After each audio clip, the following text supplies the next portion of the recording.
जय श्री कृष्ण। नमस्कार दोस्तों, आज आप सबको देखिए श्री प्रेम मंदिर श्री कृपालू जी धाम प्रतापगढ़ उत्तर प्रदेश लेके आया हूं दोस्तों। देखिए वीडियो के माध्यम से, वीडियो में देखिए बने रहिएगा, पूरा लास्ट तक वीडियो जरूर देखिएगा। दिखा रहा हूं, देखिए मनगढ़ धाम प्रतापगढ़ उत्तर प्रदेश आप सब देख रहे हैं। देखिए कितना दिव्य भव्य और कितना सुंदर लग रहा है दोस्तों यह धाम।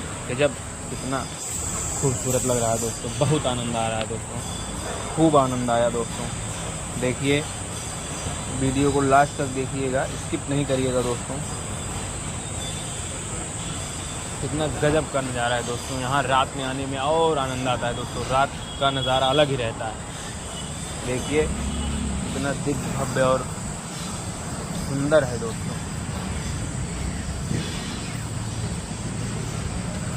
देखिए इधर यहाँ का अद्भुत नज़ारा मनगढ़ धाम का। मनगढ़ धाम प्रतापगढ़ उत्तर प्रदेश आप सब देख रहे हैं। श्री मनगढ़ धाम प्रतापगढ़ उत्तर प्रदेश का यह अद्भुत नज़ारा देखिए, कितना ही गजब लग रहा है दोस्तों। यह नज़ारा अद्भुत और बहुत ही सुंदर है दोस्तों।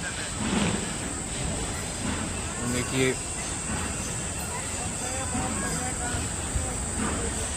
कितना जो है भीड़ है दोस्तों। यहाँ कितनी संख्या में लोग आते हैं दोस्तों। देखिए दूर से, बहुत दूर से लोग आते हैं, दर्शन करते हैं, घूमते हैं, टहलते हैं, आनंद लेते हैं दोस्तों। यहाँ का यह नज़ारा अलग ही है दोस्तों। देख रहे हैं कितना सुकून मिलता है यहाँ दोस्तों। आने के बाद, यहाँ आने